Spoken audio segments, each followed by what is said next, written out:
안녕하세요. 금요사건 파일 디바제시카입니다. 부산 전구에 살고 있던 30대 여성 전씨.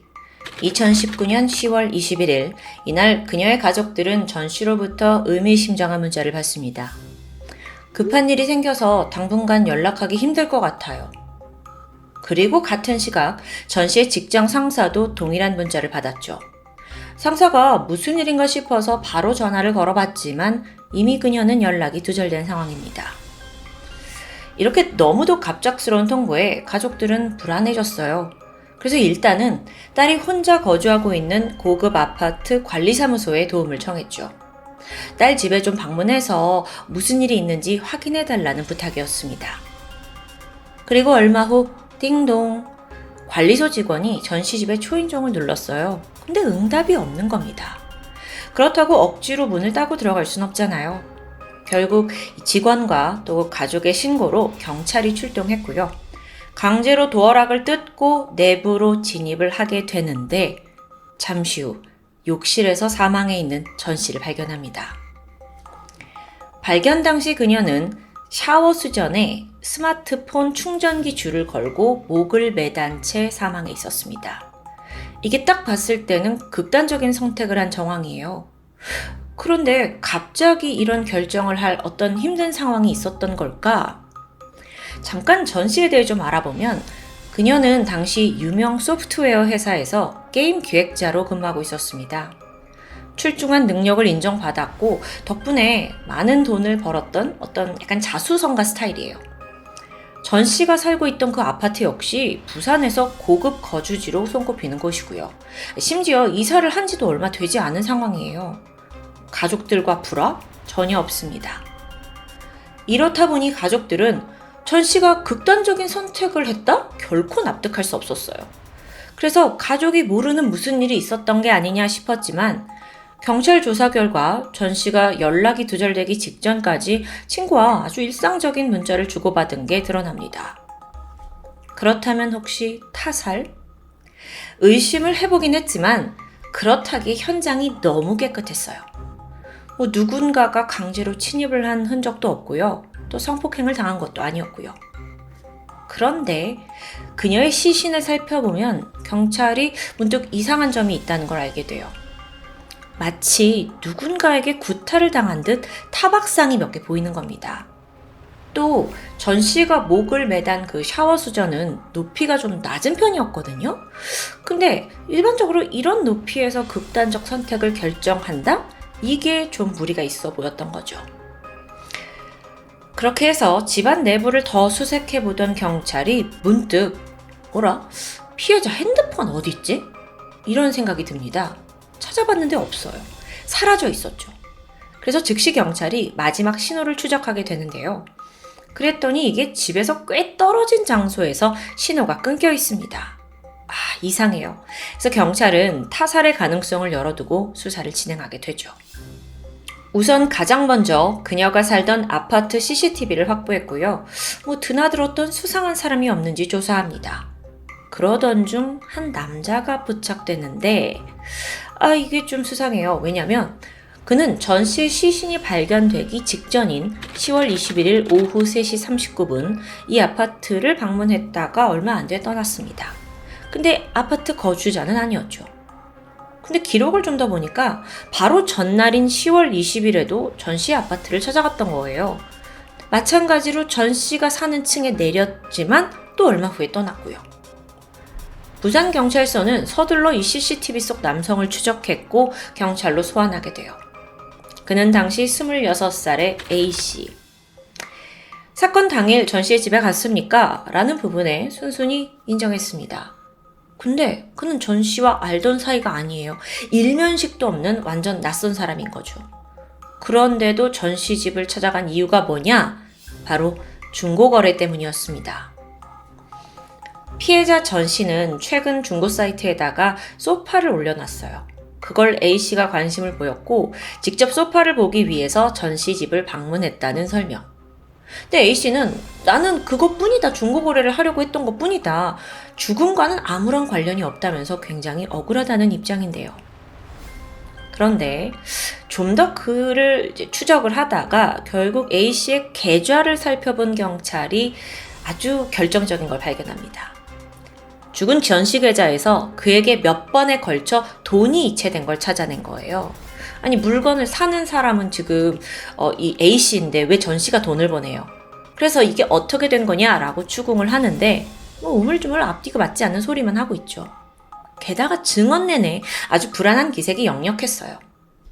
경찰은 이거다 싶었고 그의 행적을 자세히 조사했고 또 핸드폰 포렌식을 감행합니다. 그렇게 궁지에 몰린 A씨는 결국 자신이 전씨를 살해한 것을 고백하게 되죠.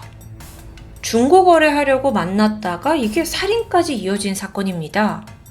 범인 A씨가 밝힌 사건의 전말을 좀 들어볼까요? 사건 전날인 10월 20일 오후 3시 A씨는 전씨가 중고 사이트에 올린 그 소파 판매 글을 발견했고요. 구매를 하겠다고 결심했어요. 그리고 전씨에게 연락을 취했죠. 제가 소파를 좀 직접 보고 싶은데? 이 말에 전씨가 집에 와도 된다고 수락을 합니다. 그리고 30분 뒤인 3시 27분 A씨가 부산 진구에 있는 전씨의 아파트를 방문했죠. 그는 소파를 받고 당장 구매를 하겠다라는 의사를 밝히지 않고 집을 떠나게 된 겁니다. 그날은 아무 일이 없었어요. 그런데 다음 날인 21일 A씨가 제가 이 소파 사이즈를 좀 더 측정해 볼 수 있을까요? 하면서 한 번 더 전씨의 집에 방문합니다. 그리고 A씨에 따르면 이때 그 집에 들어가서 소파 가격 좀 깎아달라고 묻게 되죠. 근데 여기에 전씨가 단칼에 거절했다는 거예요. A씨 주장에 따르면 이런 과정에서 전씨가 뭐 이런 걸 깎으시려고 해요 라고 자신을 무시하는 발언과 욕설을 했다고 말합니다. 그래서 순간적으로 욱하는 마음이 들어서 우발적으로 살해했다는 증언. 과연 이건 사실일까요? 전씨를 죽인 이후 A씨가 보인 행동, 이건 우발적인 살인과는 거리가 아주 멀어 보입니다. 그는 전씨가 가지고 있던 핸드폰 가져갔고요. 출입문 카드키 그리고 부동산 매매 계약서를 훔쳐왔어요. 그 다음에 이 핸드폰에 설치되어 있는 은행 앱으로 8번에 걸쳐 약 2,600만 원을 자신의 계좌에 이체합니다. 즉 이 말인 즉슨 그 전에 어떤 방식으로든 비밀번호를 알아낸 거예요. 또 600만 원의 현금도 인출했고요. 한편 A씨의 이 가해자 A씨의 휴대폰을 포렌식해 본 결과 그의 유튜브 계정에 의미심장한 검색 기록이 남아 있습니다. 한 방의 기절, 한 방의 쓰러뜨리기, 그리고 이런 것과 관련된 영상을 연이어 시청한 기록도 남아 있고요. 자, 그러면 혹시 중고 거래를 빌미로 타겟의 집에 접근해서 그녀를 한 방에 기절시키고 이런 강도짓을 계획한 건 아닐까라는 시나리오가 딱 나오게 되죠. 그럼에도 A씨는 여전히 우발적 살인을 주장합니다. 그러면서 자기가 정신과적인 질환을 오래도록 알아와서 감정 조절이 힘들다 보니 화가 나서 A씨 얼굴을 몇 대 때렸을 뿐이다 라고 주장해요. 여러분, 이 A씨라는 사람에 대해 좀 더 알아보면 사건이 벌어지기 2달 전에 일을 그만뒀어요. 그리고 일정한 수입이나 또 직업이 전혀 없던 상태죠. 그 무렵에 온라인 게임으로 만난 여자친구, 그녀의 집에서 동거를 시작합니다. 근데 수중에 돈이 없으니까 생활고에 시달렸죠. 그러다 결국 사채에 돈을 댔고 점점 빚이 늘어났는데요. 그래서 최근까지도 독촉에 시달리고 있었고요. 그러니까 금전적으로 궁핍한 상황이에요. 근데 여기서 또 흥미로운 사실이 발견돼요. 아니, 이런 와중에도 A씨와 그의 여자친구는 분수에도 맞지 않는 사치 생활을 했다는 겁니다. A씨는 하루 30만 원의 사용료를 내면서 외제차를 빌려 탔고요. 아마 렌트한 것 같아요. 그리고 여자친구한테는 명품을 선물하고요. 물론 모든 이 비용은 사채돈에서 빌려서 나온 거예요. 그러니까 빚이 계속 불어나는 것도 당연한 거고요. 빚독촉은 하죠. 돈은 갚아야 하죠. 근데 능력은 없죠. 그래서 생각한 게 강도살인? 경찰은 A씨가 돈을 목적으로 전씨에게 계획적으로 접근을 했고 살해했다고 확신하고 있었습니다. 자, 그걸 토대로 경찰이 재구성한 사건의 전말을 보면 전씨가 중고 사이트에 소파를 120만 원에 올렸습니다. 우연히 이걸 본 A씨가 이런 고가의 소파를 소유할 정도라면 분명 돈이 많을 거다라고 판단했어요. 그래서 일단 직거래를 제안하게 되는데요. 이 판매자가 어느 정도의 재산을 가졌는지, 또 가족은 함께 누가 있는지 이런 걸 파악하기 위해서였겠죠. 그렇게 먼저 전 씨의 집을 방문합니다. 와서 보니까 고급 아파트예요. 게다가 젊은 여성이 여기서 혼자 살고 있죠. 그러니까 범행 대상으로 딱이라고 생각했을 가능성이 높은 겁니다. 그는 계획살인을 결심합니다. 그리고 다음날 다시 전화를 걸었죠. 제가 소파를 측정도 하고 좀 가져갈 생각이 있어요 하면서 한 번 더 방문을 요청했고요. 여기서 계획살인인 게 또 드러나는 아주 자명한 부분이 있는데, 여러분, 소파라는 게 부피가 크잖아요. 그래서 아무리 성인 남성이라도 이걸 혼자 운반할 생각을 좀 쉽게 하지 못합니다. 그런데 범행 당시 그날 그는 호롤단신 그냥 혼자 방문했어요. 그러니까 처음부터 이 소파를 가져갈 생각이 없었던 거죠. 그렇게 전 씨가 문을 열어주자마자 A 씨는 그녀를 폭행합니다. 이 과정에서 겁에 질린 그녀로부터 주민등록번호와 또 비밀번호, 계좌 비밀번호를 알아냈고요.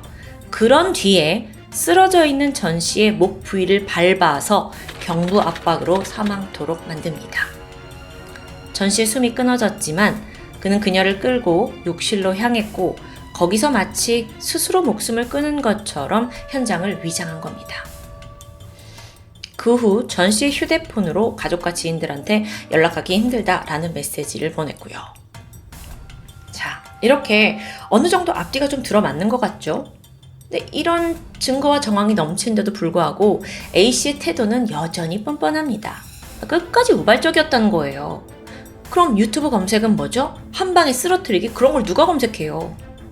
그는 내가 이런 동영상을 찾아본 이유는 전 씨를 다치게 하려고 그런 게 아니라 나는 빚 독촉 때문에 언제든지 사채업자들이 올 수 있으니까 그걸 대비한 거다 라고 설명합니다. 청산 뉴스죠. 무엇보다 소파 살게요 하면서 아파트에 왔는데 혼자 왔었잖아요. 심지어 운반할 이동 수단도 가져오지 않았어요. 그럼 지금 소파를 들고 갑니까? 그러니까 몸만 온 거예요.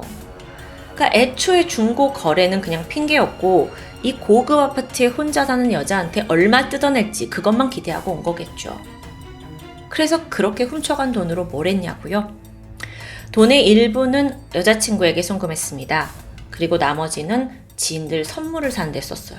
선물을 지금 심지어 이 피해자한테 훔친 돈으로 자신의 변호사 선임비로 사용하려고 하기도 했었죠. 사건 발생 7개월이 지난 2020년 5월 1심 재판부는 A씨에게 강도살인 혐의로 무기징역을 선고합니다. 한결문을 보니까 체포가 된 이후에도 죄책감을 전혀 느끼지 못하는 듯하다 라는 문구가 박혀 있었습니다. 그 정도예요. A씨는 억울하다면서 항소했지만 기각이 되었고요. 결국 무기징역은 확정되었습니다. 사망한 전 씨는 처음부터 부유하게 살던 사람은 아닙니다. 어려운 환경에서 자랐고 또 개발자로서의 성공을 이제야 좀 맛보고 있었던 거예요. 악착같이 일해서 힘들게 집 마련했고 또 가족과 함께 살 날을 앞두고 있는 상황입니다. 그래서 더 많은 이들의 안타까움을 샀는데, 그녀가 사망하기 직전 이제 A씨가 갑자기 들어와서 막 공격을 퍼부었죠. 그녀는 극도로 겁에 질려 있었고 무릎을 꿇고서 잘못했다, 살려만 준다면 뭐든지 하겠다라고 간절히 애원했다고 합니다. 그리고 이걸 나중에 법정에서 알게 된 전 씨의 어머니는 이 딸의 참담한 마지막 모습에 오열하고 결국 쓰러지고 말았고요. 사랑하는 딸을 이렇게 잃었다는 건 정말 그 어떤 말로도 우리가 쉽게 이해할 수 없겠죠. 그런데 여기서 또 다른 분개할 만한 사실이 남아 있습니다. 이 사건이 알려지고 나서 오히려 피해자를 비난하는 의견이 있었던 거예요. 뭐냐면 전 씨가 사망하기 전에 한 커뮤니티에 집 인테리어를 담은 사진들을 게시한 적이 있거든요. 근데 이걸 두고 일부의 네티즌들이 아니 이렇게 자랑을 하니까 사건을 당한 거 아니에요? 하면서 고인을 모독하는 겁니다.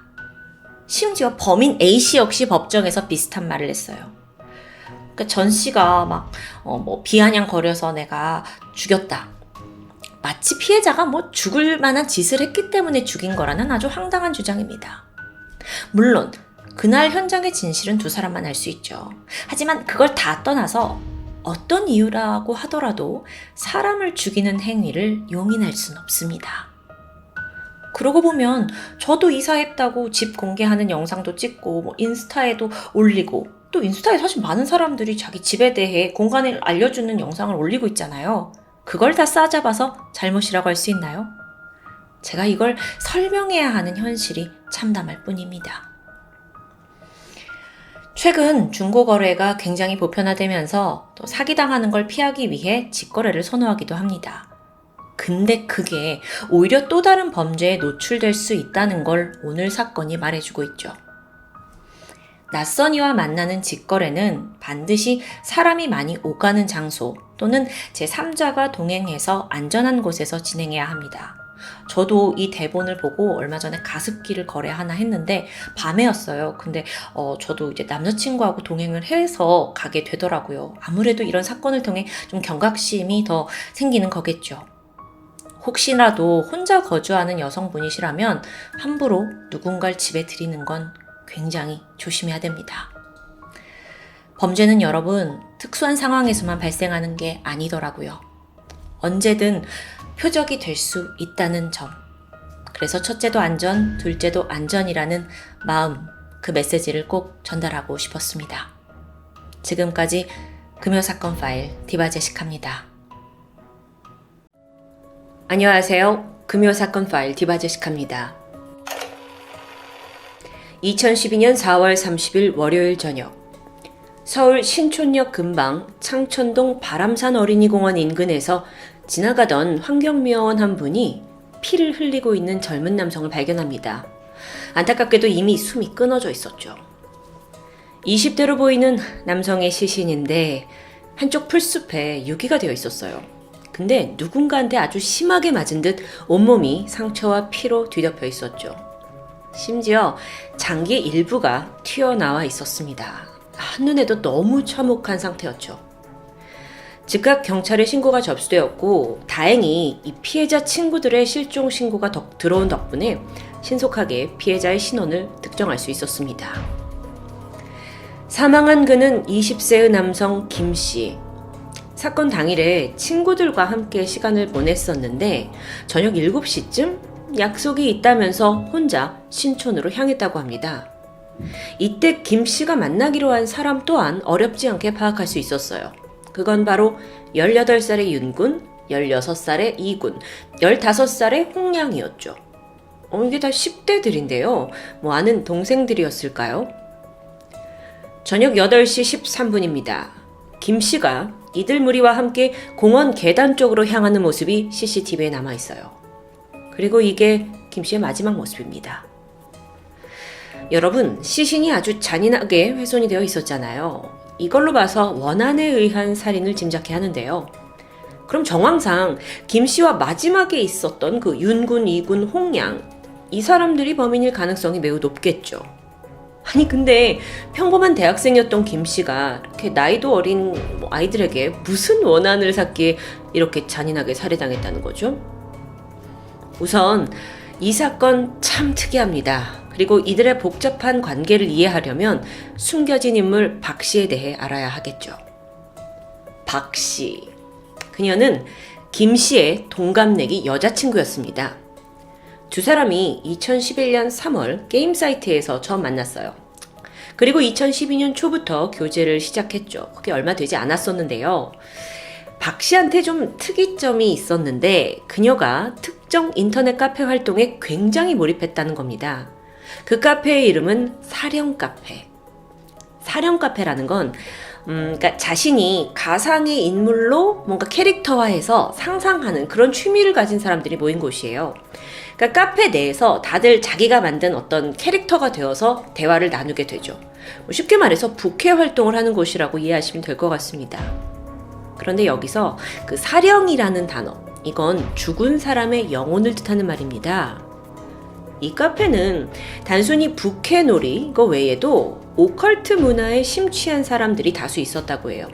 따라서 이들의 부캐 역시 뭔가 영혼과 관련된 마녀, 주술사 등이 대부분이었죠. 김 씨는 이런 여자친구의 취미 활동, 카페 활동을 존중해주고 싶었습니다. 그래서 자신 역시도 이 사령 카페에 가입을 해서 활동하기 시작해요. 아니 근데 아무리 맞춰주려고 해도 여자친구 박 씨가 점점 이 카페 활동에 과하게 심취했고요. 김 씨가 슬슬 거부감을 가지게 되죠. 박 씨, 그녀는 이 카페에서 악령계에서 인증을 받은 진짜 마녀라는 설정의 부캐로 활동하고 있었습니다. 근데 문제는 이게 카페에서 그치지 않았다는 거예요. 박 씨가 평소에 이렇게 말을 합니다. 내가 실제로 치유 마법이나 영혼 소환 의식을 할 수 있는 그런 영적 능력을 가진 마녀야 라고 주장하는 지경에 이르는 겁니다. 이건 좀 심각해 보이는데요. 그러던 중 박 씨는 자신에게 과외를 받던 고등학생 이군 그리고 그의 여자친구 홍양을 이 카페 활동에 끌어들이게 돼요. 그리고 나서 시간이 지나고 이들은 카페에서 아주 전폭적인 지지를 받는 유명 회원이 됩니다. 아주 활동에 열심이었다고 해요. 어쩌면 이 사령 카페라는 곳이 좀 독특하고 매니아적인 취미를 공유하다 보니까 이들 간의 관계는 더 끈끈할 수밖에 없었겠죠. 그런데 여러분, 김 씨가 단순히 여자친구가 카페 활동 아니면 이 마녀 역할에 너무 심취하는 것 때문에 못마땅해 한 건 아니었습니다. 이 박 씨 성격이 어느덧 굉장히 공격적이고 독단적으로 변해갔기 때문이에요. 그게 왜 그런지 좀 살펴보니까 이 박 씨가 사령 카페에서 자기를 좀 지지하는 회원들이 많이 생기면서 으쓱해졌겠죠? 그러면서 좀 독선적인 면을 보이는 거예요. 실제로 이 활동을 하던 중에 자기의 의견에 반대하는 사람이 생기면 뭔가 자신만의 세력을 막 채팅창에 다 모아서 소위 사이버 불링을 하기도 했고요. 거친 욕설도 서슴지 않았다고 합니다. 이렇다 보니까 남자친구 김 씨가 박 씨에게 조심스럽게 탈퇴를 권유하게 되죠. 그때 박 씨 반응은 어땠을까요? 네가 뭔데 이래라 저래라야. 아주 크게 분노했다고 해요. 그래서 다툼이 계속됐죠. 결국 두 사람은 이별에 이르게 됩니다. 박 씨의 지인들에 따르면 그녀가 원래 남이 간섭하는 걸 유난히 싫어하는 사람이라고 하는데 그때부터였습니다. 박 씨가 주변 사람들한테 김 씨에 대한 험담을 늘어놓기 시작한 겁니다. 그 주변인이라고 하는 사람은 카페 회원으로 활동하고 있던 이군 그리고 여자친구 홍양도 포함이죠. 이들이 이제 나이가 어린데 하도 험담을 듣다 보니까 아예 김 씨라는 놈이 아주 천하의 나쁜 놈이구나 라고 인식을 하게 돼요. 또 그걸 어떻게 김 씨가 알게 됐고요. 이군한테 너 왜 그랬냐 하면서 문자를 보냈고 그렇게 김 씨와 이군의 사이마저 싸움으로 틀어지게 되죠. 바로 이때 박 씨와 이군 홍양이 똘똘 뭉쳐요. 그리고 김 씨를 위험인물, 우리의 적으로 인식하기 시작합니다. 그러던 2012년 4월 24일 박 씨가 블로그에 글 하나를 올리게 되는데 이게 불씨를 지피게 됩니다. 내용은 단순했어요. 네가 죽었으면 좋겠어. 자, 여기서 말하는 너라는 건 김 씨를 뜻하는 거겠죠. 근데 여기에 댓글 하나가 남아있어요. 확인 완료. 이군의 댓글이었습니다. 이후에도 그는 자신의 SNS에 아주 묘한 글을 남겼는데 김 씨를 죽여버려야겠어. 이 일을 처리해줄 사람이 있다. 사건 당일인 4월 30일입니다. 피해자 김 씨가 먼저 그 옛 여친 박 씨, 그리고 또 이군 홍양에게 만남을 요청하게 돼요. 그간 자신의 과격한 언행을 좀 사과도 하고 싶고 또 이 불편한 관계를 풀어보자라는 의도였죠. 약속은 빠르게 성사되었는데요. 자, 이때 이군이 서둘러 누군가에게 연락합니다. 살인 계획을 세우기 위해서요. 그 연락한 인물이 누구냐? 왜 SNS에 이 일을 처리해줄 사람이 있다라고 했었잖아요. 그 칭했던 사람, 바로 새로운 인물 윤군입니다. 윤군이 얘가 뭐냐? 홍양이, 그러니까 여자친구 홍양이 게임을 통해서 만난 지인이에요. 그러니까 인터넷에서 만난 거죠. 정작 이 윤군은요, 이 사건의 주요 인물인 박 씨, 그리고 박 씨와 김 씨에 대해서 전혀 알지 못하는 사람이에요. 그런 윤군이 왜 살인 계획에 동참까지 했는지는 사실 지금까지도 명확하게 밝혀지지 못했습니다. 어쨌든 이군과 윤군의 계획은 이거예요. 윤군이 좀 덩치가 컸거든요. 그래서 먼저 가서 김씨를 제압하고 잡고 있으면 이군이 칼로 찔러 죽이겠다는 거죠. 그러면서 이군이 범행에 사용할 흉기까지 부탁합니다. 윤군이 그걸 구해다 주는데 단검 한 자루 하고 또 발리송이라고 부르는 맥가이버 칼과 비슷한 흉기 하나였다고 해요. 와, 진심이죠, 이들. 사건 발생 1시간 전입니다. 두 사람은 이 살인 계획을 품고 약속 장소로 향하게 되는데 저녁 7시 김 씨는 친구와 헤어진 후에 약속이 있다면서 신촌으로 향했죠? 그런데 이때 이동을 하면서도 친구들과 계속 채팅을 했어요. 단체 채팅방에서요. 그러면서 뭐라고 했냐면 박 씨와 사령카페 사람들을 만나러 간다라는 기록이 남아 있습니다. 그리고 7시 반 신촌 먹자골목 인근에서 김 씨, 이군, 그 다음에 윤군, 여자친구 홍양 이 4명이 만나게 돼요. 그리고 나서 잠시 후 바람산에 있는 어린이 공원으로 향하는데 자, 이걸 더 정확히 말하자면 윤군, 이군, 홍양 이 3명이서 김 씨를 공원으로 유인한 겁니다.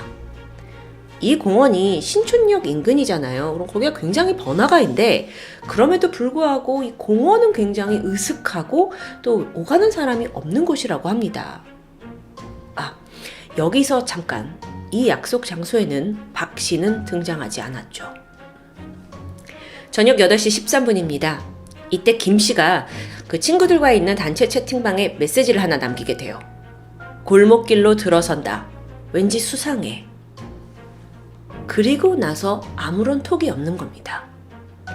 시간이 좀 더 지나서 밤 10시가 넘어서 친구들이 사령카페 애들 만나고 깜깜무소식이다 라면서 뭔가 이제 걱정하는 대화를 남기고 있죠. 뭔가 수상하다는 김 씨의 메시지. 그건 그의 마지막 메시지가 되고 말았습니다. 윤군, 이군, 김 씨는 계단을 올라 공원의 위쪽으로 향했어요. 이때 홍양은 계단 아래에서 기다리겠다고 했죠.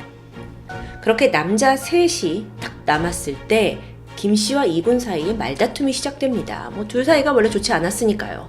그런데 사실 이 분위기는 살해할 타이밍을 잡기 위해서 일부러 막 부추겼던 거예요. 시비를 걸면서 분위기가 험악해지고 있는데 마침 김 씨가 가방에서 무언가를 꺼내려던 순간 이때다 싶었던 윤군이 김 씨 등 뒤에서 목을 조르면서 공격합니다. 완전히 무방비 상태였던 김 씨는 아무것도 할 수 없었죠. 그리고 이걸 보던 이군이 이때다 싶어서 망설임 없이 바로 김 씨를 찔러요. 무려 10번이나요. 이때 김 씨가 미안하다, 살려달라 라고 애원했지만 두 사람은 들은 척도 하지 않았습니다. 그렇게 칼로 찌르고 나서 이 윤군과 이군이 공원 주변에서 주운 쇠파이프를 가지고 와서 또다시 그를 공격하죠. 그러면서 김 씨가 결국 숨이 끊어졌던 겁니다. 김 씨가 이렇게 사망하고 나서 윤군과 이군은 즉각 이걸 은폐해야겠다라고 시도하게 되는데 저기 있는 수풀에 숨기면 들키지 않겠지? 라는 아주 단순한 생각이었어요. 근데 보니까 실제로 수풀이 그렇게 많이 우거지지 않았어요. 그리고 이미 이 현장에서 시신이 피가 많이 흘려진 상태죠. 이게 사실 누가 봐도 증거인멸이라는 게 불가능한 상황이었거든요. 근데 어찌나 다급했는지 이 두 사람이 그냥 시신을 그 얕은 수풀에 던지고 가버려요. 눈에 띄었죠. 누가 봐도.